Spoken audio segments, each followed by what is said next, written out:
Insurance, your Pekin Insurance agent in Clinton. My guest in studio today is Taylor Baxter, City Administrator for the City of Farmer City. Good morning, Taylor. How are you?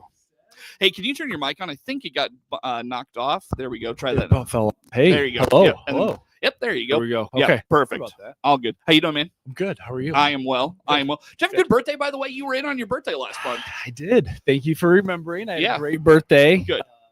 Yeah, had fun with the kids. We did some Halloween. Got a connection issue there. Try that. Okay. There we go. Is that better? That's better. Okay. If you want to swing that closer, you can. I'm not going to screw anything else There up, you go. I think. No. Okay. But no, had a good birthday. Good. Did some stuff with the kids, some Halloween things, had family over. So it was a Good. good time. Very good. Well, let's dive into City of Farmer City business, Taylor. And I know October was full of haunted forest things going on and, kind of a hidden gem in DeWitt County. We get the haunted house here in Clinton and everybody knows about that, but the haunted forest, somewhat of a hidden gem in central Illinois. Yeah, it's a unique thing for Farmer City. And like you said, for DeWitt County too. We've had people come from really all over central Illinois. And from what I've heard, it went really, really well. It's a lot of volunteers, a lot of, just planning and coordinating and to make that thing go. And from what I've heard, it went very, very well this year. They had a successful year. So we're thankful for those volunteers for that, because it does drive people to Farmer City and to DeWitt County.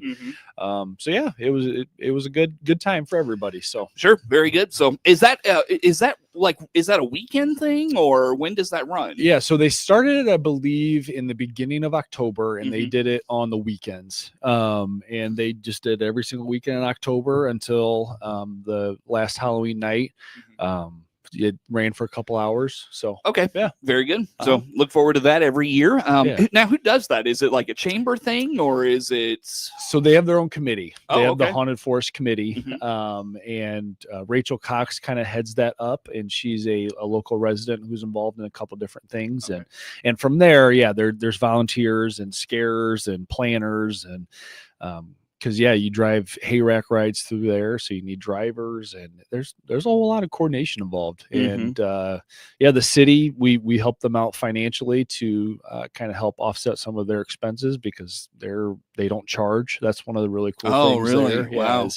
It's a free event for people. So pretty unique thing in Farmer City. We're pretty happy with it. Nice. Very good. We'll look forward to another successful year next year. I hope so. Very good. Well, what's the city been taking up here lately, Taylor? Yeah, I guess I can give some updates on projects and then kind of where we're going from there, if you don't mind. So, I just got off of a webinar with IDOT, and I think I mentioned this last time. The city was awarded $750,000 for Plum and 150. So that's an intersection that gets a lot of traffic and has been on the radar for the city for a while. So when we got that announced, we have to go through all the different processes with IDOT, and we decided that next year, February, I believe 10th, is going to be our letting date. So that's going to be the bid date, and that's when we'll accept the bids, and then our hope is to get everything done by next year. So it'll be a spring summer project. So we're excited for that. That's going to be awesome to get that done. Will that shut down traffic in that part of, particularly that corridor where people are, there's, I wouldn't say heavy traffic, but a lot of traffic goes through that part of town? There's going to, I wouldn't say it's going to shut it down, maybe for a little bit as we inch closer to that intersection. This is going to be something that is, a lot of coordination is going to be needed for all of that. So I can't definitively say yes or no, but there will certainly be disruptions while that's going on. And remind us what's going on there. I mean, why that project is needed. Yeah. So again, this has been on the city's radar for a while, and it's on Plum Street from, I think it's Van Buren, I think is the name of that street, all the way to 150. It's just, there's a lot of semi-traffic that goes in and out of there. So over time, that road just kind of erodes away. And it's just one of those things where streets everywhere, they erode and they get beat up. And So it's one of those where we were happy to get that marked off of our list to get done. Yeah, for sure. So, and that grant, and I don't know how much you've taken time to digest what's gone on in Springfield, but I know that grant is real timely because from what I saw, the state cut off a lot of motor fuel tax dollars for downstate. I don't know how if you or city leadership has started to think about how that's going to impact things, but that happened last week in Springfield. So that's huge. So for this, we shouldn't have to use a whole lot of MFT money. Right. There might be some engineering costs, and this is all of our best guess estimates of 750,000 is when we put that in. We estimated it was going to be around 710, so we put a little bit in there just to estimate for inflation. But who knows? By the time we come back, this could be an $800,000 project, and we got to come up with an extra 50,000, which in the grand scheme of things sounds like a lot, but with projects of that size, it's not a whole lot. So again, there's different funding options for that. So we'll see what happens. But yeah, there's a lot of uncertainty with what's going on in Springfield for sure. That there is. That'll be interesting conversation, particularly as you get into, let's say, next year's, MFT plans and that sort of thing. So we love to make it difficult, don't we? We do. Just make it easy. Yep, no question. It is what it is. It is. Well, hey, Taylor, let's get an update quickly on the Washington Street project. Remind us what's going on there, and is there any progress there? Progress as even of yesterday. So Washington Street, we're doing a big project there. It's going to be sewer lining, but then also the water main replacement. So we have two big pieces of infrastructure there, from 54 all the way to Water Street, and the sewer lining is coming first. So the company that came down, they took their little telescope and a little robot down there and looked and just seeing what the sewer line looked like. Come to find out, we had some asphalt in there that we didn't know that was in there. So they are actually, as of yesterday and today, they're clearing all of that out, because in order for us to get the lining in the sewer, it needs to be clear, free of debris. So that was kind of an unexpected delay, but they are here clearing all of that out. Okay. The water side, I haven't heard an update. I know we've awarded the bid.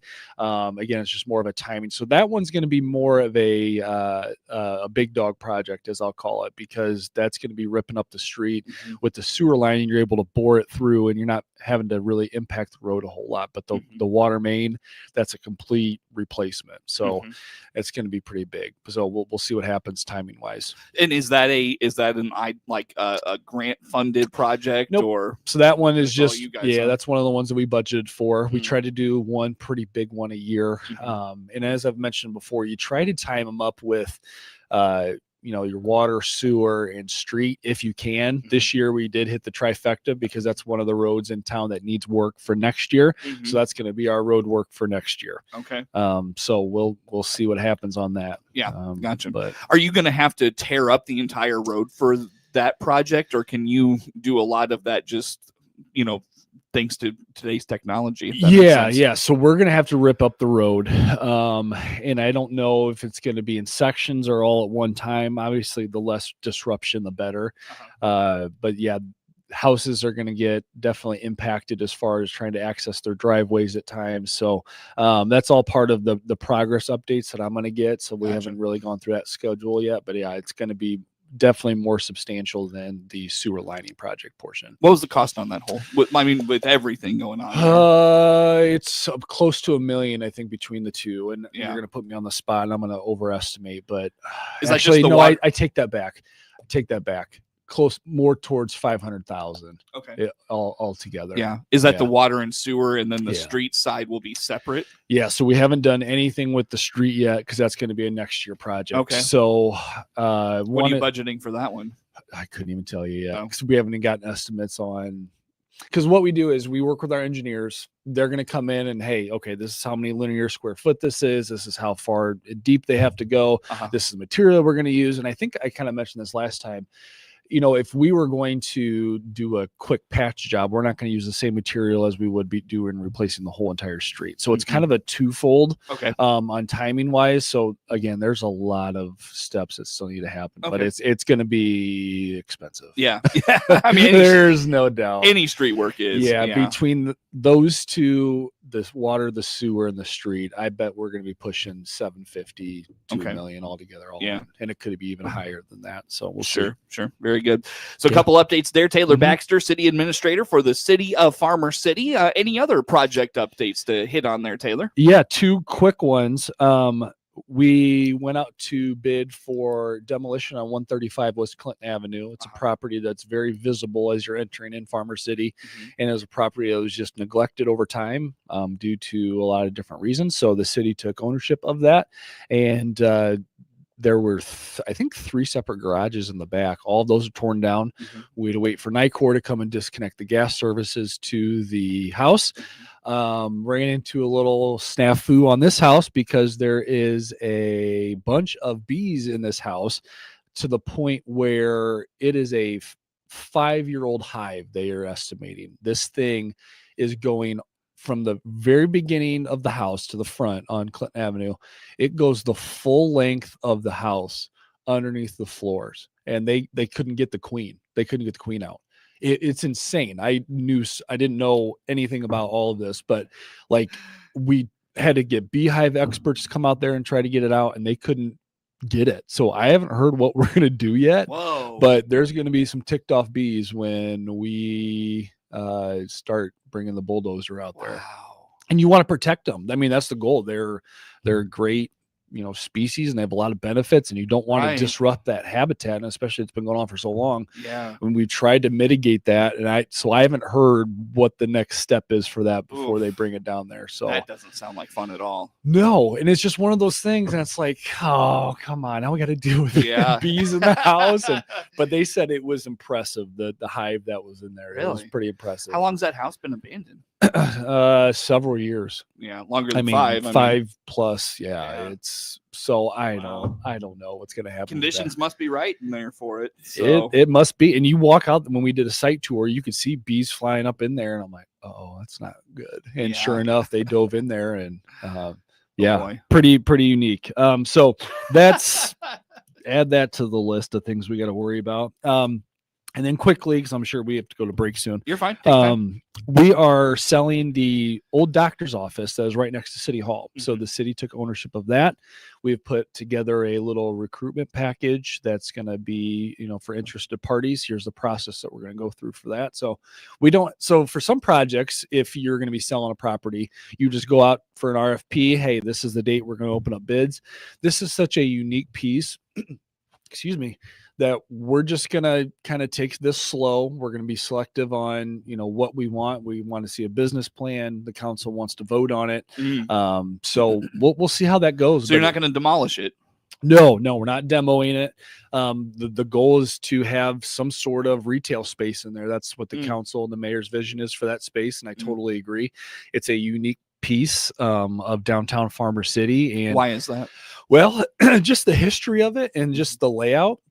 In a sense, it's 2 buildings in one. It's got some really unique woodwork on the inside on the doctor's office side. What would they be? The south side of that, and then there's some some rooms on the other side that are kind of more. It could be office space. It could be, you could do all sorts of things in there. So we'll see what happens. I'm excited for it. Yeah. Definitely needs some love. And that's where the council understands that this would be a partnership with whoever buys this, is some sort of redevelopment agreement through the TIF and be able to help them financially because it is such an important piece of downtown. Gotcha. Very good. All right. We'll look forward to that. Yeah. All right. On that note, Taylor, let's break. How do folks learn more about all things Farmer City? Yeah. cityoffarmercity.org. We have a Facebook page too. You can call or email me and we can kind of talk through things. Again, Taylor Baxter, City Administrator for the City of Farmer City, my guest in studio. More to come with Taylor on the morning show.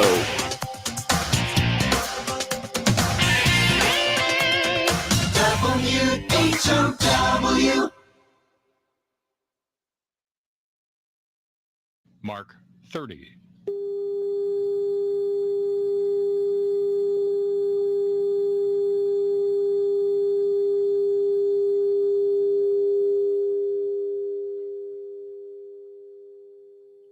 Mark 15. Closeout time is here for a new Chevrolet. This is Scott Baum from Baum Chevrolet Buick in Clinton and Farmer City. Yes, we have a good selection of 25 Silverados remaining in regular and crew cab models with gas or diesel engines. Some with utility beds and dual rope wheels. Also see our remaining Colorados, Trailblazers, even our full-size Suburban and Tahoes, all priced to move out. See our 25 inventory today at bombchevybuick.com, right from the start. From the field to the elevator, from the elevator to the processor, every load matters. In Illinois, farmers and truckers work side by side to keep agriculture moving. The Illinois Trucking Association is fighting for safe roads, fair regulations, and a strong transportation network, so your harvest gets where it needs to go. We're proud to stand with Illinois agriculture because when trucking and farming work together, we all move forward. The Illinois Trucking Association, your trusted partner in trucking. AgriTalk is the radio talk show for American agriculture. Hi, everybody. I'm Chip Laurie, your host. We join you weekday mornings from 10 until 11 on WHOW, on AM and FM, and on the WHOW streams. We provide farmers and ranchers with timely insights and information aimed at improving their operations. Join me, Chip Laurie, weekdays at 10:06 on Central Illinois Ag Station, WHOW. Your friend in Central Illinois, WHOW. Once again, and good morning. Thanks for being with us. I'm your host today, Seth Lawrence. The WHOW Morning Show streams to Facebook and YouTube, brought to you by Peterson Insurance, your Pekin Insurance agent in Clinton. Again, Taylor Baxter, City Administrator for the City of Farmer City, in studio with us. And Taylor, as we chat here for this morning, it's been a while since we've got an update on the grocery co-op. What's going on there? Big news last night from our meeting. We entered into a redevelopment agreement with the grocery co-op Farm to City Harvest Store, and the council decided to grant them up to $100,000 for reimbursable expenses in the TIF and business district. So we are very excited for that. This is going to be a great thing for our community, and we're excited to kind of solidify that. This has been in the works for a couple of years, and we were able to come to terms with that. And so, next step now is we've entered into that agreement. Laura, who's kind of been spearheading this along with Kurt Homan. Kurt from the DCDC has been helping them with this kind of on the back end, but Laura has done an excellent job communicating and kind of setting a vision for this and taking the lead with it. So we're excited to partner with them on it. Are they still doing distribution, but like an online limited thing? Am I remembering that right? I believe so, yes. So the last time that I talked with them, it was more kind of somebody would come to them. This is what I want. They put little baskets together, and it was more of a limited, you contact them type thing. And they're not really going above and beyond that until they were ready, because they just sold the building. There were some back end things that they were working on. They sold the building? Yes. So there was one group that had it. They sold it to the co-op. So it's still within them.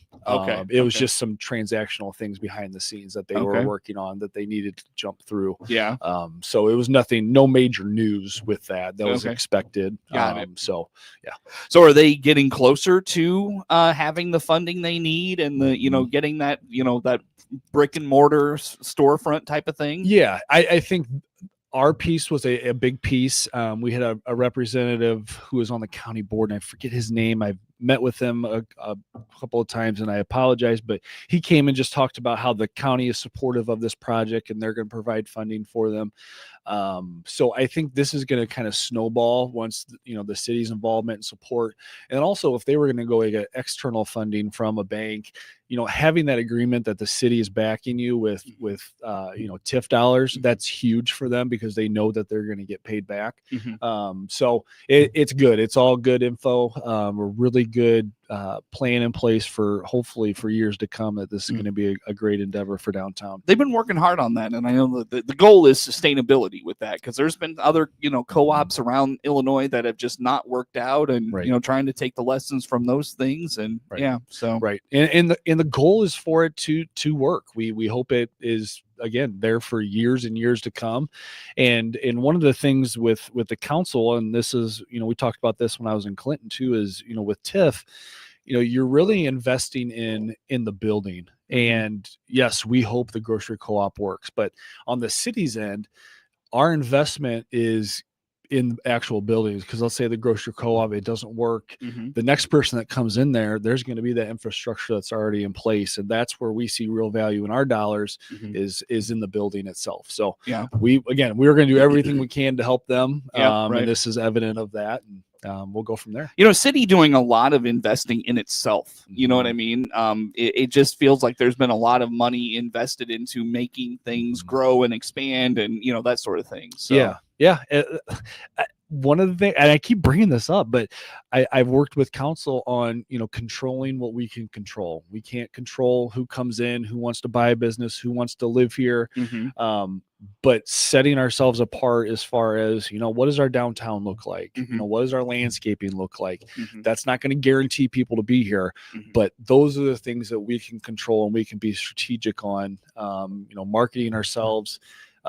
Whether it's going to be a streetscape plan down the road, I have no idea what that's going to look like, but we have a very supportive council on moving Farmer City forward, and our mayor is very supportive of everything making Farmer City better. So it's an exciting time for sure for Farmer City. Speaking of controlling what you can control, that doesn't mean you should just kind of stand pat and not, try to bring people in. You're making strides to do that. Speak to what's going on there. Yeah, we're trying a lot of different things, and marketing is a huge one because you can have really different campaigns. You can have an economic development campaign. You can have a tourism campaign. You can have a residential because, in Farmer City, we need housing. I know it's been talked about here in Clinton a lot too. You've got to be able to partner with people that have experience in that area. And that's some of the things that we're doing. So mixed TV, radio, digital, there's all sorts of different avenues that we're working on and we're excited about. So the end goal is to get more people in, that sort of thing. Is there business recruitment, economic developments, end goals, anything like that? There always is. Yeah. If somebody, and I've had people come up, hey, what properties are open? And that's why this doctor's office next to City Hall is such a big piece of our downtown, because there isn't a whole lot of spots available to purchase. We do have some buildings that are vacant that are kind of in the process of working on things, but things just haven't come to fruition. So we have empty buildings, but they're not necessarily for sale. This is a combo of empty building and it's for sale. So gotcha. A lot of good things happening in Farmer City for sure. Very good. Well, on that note, Taylor, I do need to let you go for the day. Again, best way for folks to learn about all things City of Farmer City. Yeah, cityoffarmercity.org, and you can call or email me. We'll be up at City Hall. Very good. Taylor, always good to see you, my friend. Thanks for making time for us. Thanks for coming down. Taylor Baxter, City Administrator for the City of Farmer City, our guest in studio this morning. The morning show streams to Facebook and YouTube, brought to you by Peterson Insurance, your Pekin Insurance agent in Clinton. Of course, we stream live online all the time at DeWittDailyNews.com. Network news comes your way next on the morning show. WHOW.